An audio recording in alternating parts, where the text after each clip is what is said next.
Hello everyone, this is Just a Dad. I'm going to show you how to fix this Mr. Coffee LED touchscreen from overflowing the filter basket and getting coffee grounds into this coffee pot. So I just bought this and I've been playing around with it, and my first brew I got coffee grounds into the coffee pot. So in my detailed review I'll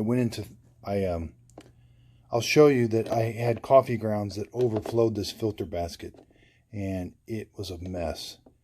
And I didn't know if I was doing something wrong or not, but I wasn't doing anything wrong. I was using 12 tablespoons of coffee in a normal coffee filter. This thing says it takes 12 cup basket style coffee filters.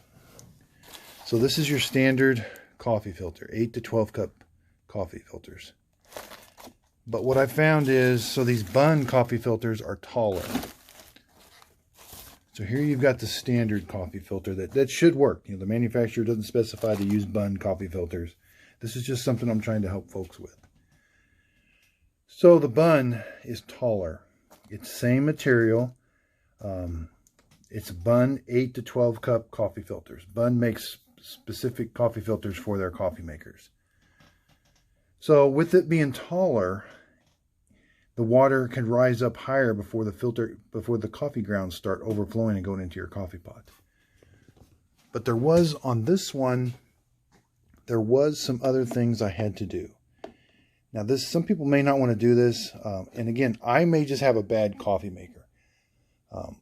I did some research online. Some other people are having this same problem, so that's why I wanted to do a video to try to help the other people. So the filter basket, you've got this plunger, and when you take the coffee pot out, that's what does it stops the coffee from coming out. And when you put the coffee pot in there, it pops up. So when that pops up,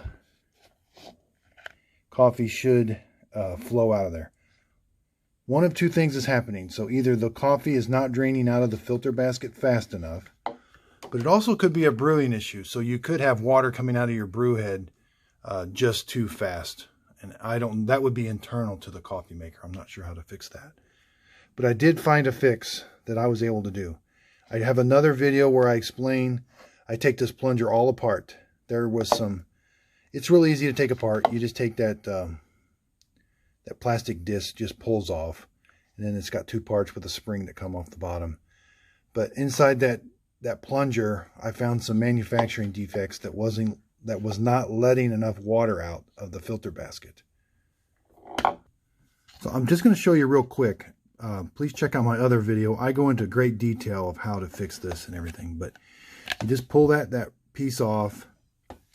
These two pieces come off. Be careful of that spring. So what I found is this piece had some defects on it. It had some flashing left over from the plastic manufacturing process. There's an opening there, a square opening, and that square opening leads to this circle opening. Down in that circle opening, there was some plastic left over from the manufacturing process, and I had to remove that. And I used a real small drill bit, but you got to be careful. You don't want to drill all the way through. And then these flutes had some leftover plastic on them, which has to allow.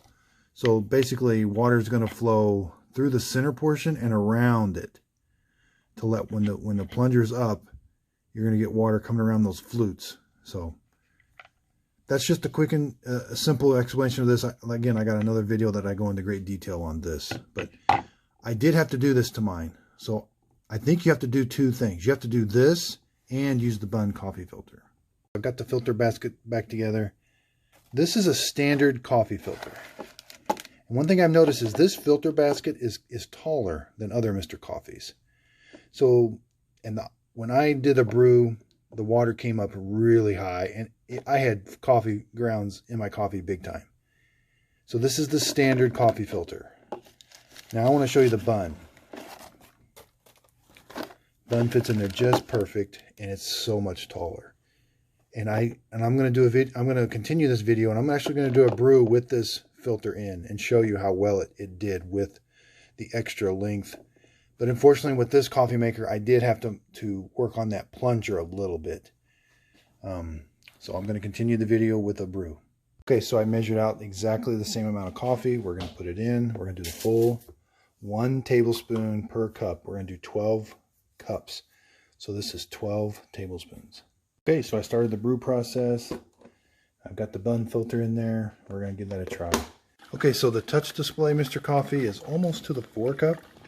Let's lift this up and see how it's going. Okay, much better. Yeah, there's a long way to go before coffee grounds get in. We're going to keep checking this one. Okay, so we're going to check the status. This is a little bit above the 6. We're going to peek in here. Oh yeah, much better. Long way to go before the coffee grounds get over. So these Bunn coffee filters, they fit in these older coffee makers too.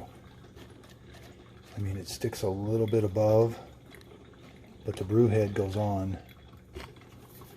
And so you can use these Bunn coffee filters, which are taller, in these old Mr. Coffees. This one's been around since 2004, TRX23. So you just have to watch putting the brew head in. But that would help eliminate any coffee grounds into your coffee maker. Okay, so this is about the 9 cup mark. We're going to check the status of it. Oh yeah, lots of room. Oh, coffee grounds getting in on this filter. Okay, so let's take a look at this LED touch display coffee maker. This is about the spot it was overflowing the filter basket on the last time. So this is what the Bunn coffee filters, yeah. It did not come over. So we're not going to get any coffee grounds into our coffee maker. Now keep in mind on this one, I did have to, I've got another video where I have to kind of modify that plunger a little bit. Well, not really modify, but clean up the manufacturer's process. They didn't do a very good job of assembling that plunger in the bottom of the filter basket. You got to kind of clean up some of the plastic that shouldn't be there. So, but a Bunn filter is the way to go on this one. It's really going to help things if you want to keep it. I mean, granted, it should use the old or the normal styles. See, it says just 12 cup basket style coffee filters. It should be able to use those, but if you want to use Bunn coffee filters, that's going to help out a bunch. Okay, just to finish up on the LED touch display, the Bunn filter definitely did a good job. We didn't get any coffee grounds. I don't see any floating in the coffee pot. I'm going to check them, and the Bunn filter is the way to go. So I hope you liked this video. If you could, please like and subscribe, and thank you for watching.